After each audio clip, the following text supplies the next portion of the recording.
Boa tarde, pessoal. Minha estada aqui é rapidinho, eu vou fazer uns vídeos mais curtos. Como a gente sabe, né, os nossos distúrbios, eles têm várias origens, né?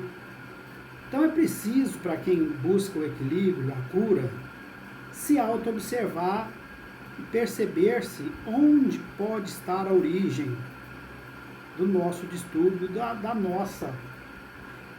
do nosso desequilíbrio psicológico.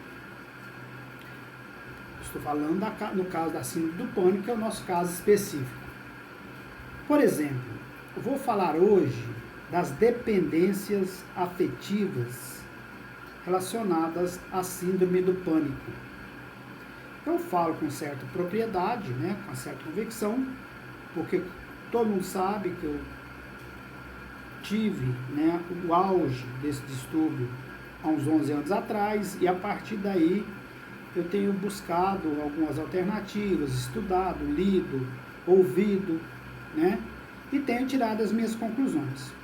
Falo de mim, né, propriamente dito, e também me reporto a outras pessoas com quem eu converso, com quem e onde eu leio, ouço também pessoas via grupos, no WhatsApp, e assim por diante. Então é o seguinte, precisa que a pessoa, primeira coisa que eu gostaria de falar, precisa que a pessoa se aceite como um dependente. Porque o mais difícil do equilíbrio talvez não seja nem o equilíbrio em si, é a pessoa se aceitar com os fantasmas que ela tem, né? Os fantasmas que ela traz consigo, as sombras que ela traz em si. O que seriam essas sombras? Seria as coisas que vêm agregado aos distúrbios, a doença psicológica em si. Por exemplo, pessoa que é muito dependente afetivamente, ele tende a se entregar a alguém, seja amigo, seja irmão, seja marido, seja pai, seja mãe, e começa a virar como se fosse um escravo dessa pessoa. Às vezes a outra pessoa nem percebe. Tem muitas pessoas que nem percebem. E isso não é ruim não, porque se a outra percebe e tiver mal intencionada, ele vai fazer mau uso disso. Mas quando a gente é muito dependente, né, a gente precisa que o outro nos ouça, que o outro nos dê aquilo que a gente almeja. E às vezes a gente cria uma expectativa que o outro não pode dar. E quando o outro não dá, a gente vai ficando ansioso, vai ficando triste, e aí sim vai surgindo os sintomas da síndrome do pânico, do toque, da TAG, até da depressão. Então, por rebeldia nossa, às vezes a gente não admite essa dependência. Mas o cuidado que a gente tem que ter, em não admitindo isso, a gente vai criando outros distúrbios, né?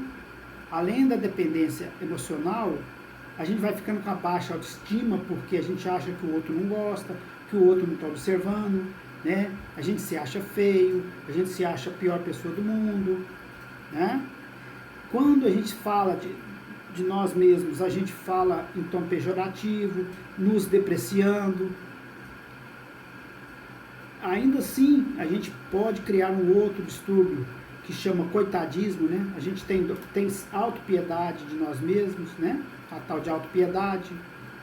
A gente é uma pessoa desvalida, tudo é ruim para nós, né? É aquela síndrome de Hard que eles falam, né? O Hard é aquele do desenho animado. Tudo que a gente vai falar, ó vida, ó destino, ó mundo cruel, reclama de tudo, é o tal de coitadismo, né? A baixa autoestima levando a pessoa a fazer isso. Então o que é? É tudo consequência daquelas dependências que a gente tem. Quando eu digo assim, que quem tem esse tipo de doença psicológica, distúrbio psicológico, precisa ter coragem, mas não é coragem de enfrentar medo, coragem de enfrentar o outro, é coragem de se enfrentar.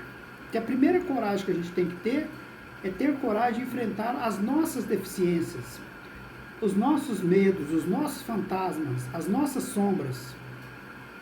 É admitir que somos dependentes ao ponto de ter que ir na rua, alguém ir com a gente, ao ponto de sentir as coisas e querer que o marido, a esposa, a pai, a mãe entenda, nos ouça. E quando eles não nos ouvem, a gente entra naquele estágio de autopiedade, de dó de nós mesmos. Aí entra na rede social, meu marido nem me ouve, minha mulher nem me escuta, meu pai, mas minha mãe nem dá bola, meu irmão fica me criticando. Não é?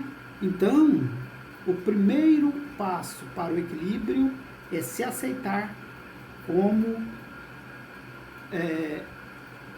portador de um distúrbio psicológico. Pronto. Segundo passo é procurar a origem desse distúrbio. Como o nosso tema de hoje é a dependência afetiva e emocional, se no decorrer dessa análise,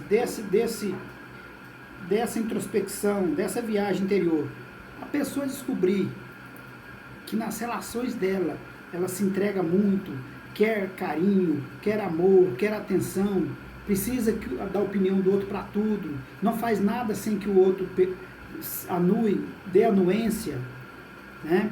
Que o outro aceite, que o outro concorde, aí já é um sintoma bem provável de ter uma dependência afetiva e emocional aí. Então precisa que a própria pessoa se autoanalise e veja se é isso, e se for, combater. Porque quanto mais ela enfronha nisso, quanto mais ela adentra nessas dependências, sem querer admitir, ela vai criando outras, né? O coitadismo, né? A autopiedade e muitos outros. E isso vai crescendo, vai virando uma coisa. A pessoa vai ficando triste, vai ficando escanteada, vai ficando cada dia num lugar. Pode chegar a uma depressão. Então, volto a dizer, o ideal, correto, seria a pessoa se auto-reconhecer como portadora de um distúrbio psicológico. Buscar a origem, e se for as dependências afetivas e emocionais, lutar contra isso. O grande erro de quem luta contra isso, às vezes, é o quê? Não, eu não vou ser dependente mais.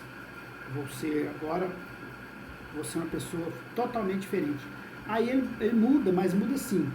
Em vez de ser dependente, começa a dar patada, começa a ser agressivo com o outro. Como se isso, quer dizer, aí cria outra situação. Ele tem que lutar contra si mesmo. Não, eu sou competente, eu tenho minhas dificuldades, mas eu sei que eu posso superar, eu posso fazer as coisas sozinho, eu posso ir ao clube sozinho, eu posso ir ao centro sozinho, eu não preciso,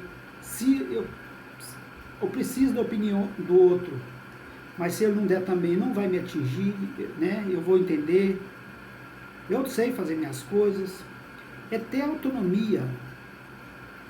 Então, porque quando a gente não age assim, isso vai gerando ansiedade, ao ponto de a gente entrar na fase da síndrome do pânico, naqueles sintomas todos, até eclodir na crise. Então hoje eu gostaria de tecer esse tema, que é as dependências afetivas e emocionais. Observe, se auto-observe, se não é nesse ponto que a gente está falhando, que a gente está caindo, que a gente está deixando a situação tomar um rumo que a gente vai perdendo o controle. E é ruim, pessoal, porque aí quando a gente, já dentro do seio do convívio nosso, a família, os amigos, os parentes, já não nos suportam mais como a gente fala, a gente começa a entrar nas redes sociais, falar as coisas para os outros, e nem os outros já não estão nos escutando mais, porque a gente só fala de reclamações. Observe, a gente precisa ter esse desprendimento de nos autoanalisar. Gente, vamos ver como é que foi meu dia hoje. O que eu fiz hoje? Passei o dia inteiro reclamando de dores, de sintomas, esperando que alguém reportasse, falasse comigo. Não está errado, não está certo isso. Amanhã eu vou me segurar um pouco. Amanhã eu vou ir fazendo esses exercícios diariamente para ver se muda.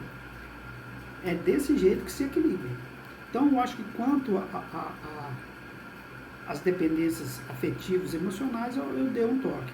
Futuramente eu vou falar de outras situações que nos levam também à ansiedade e que no final das contas, lá no final da linha, vai desencadear os sintomas e tudo que leva às crises de pânico. Tá bom? Fiquem com Deus, até a próxima, se Deus quiser.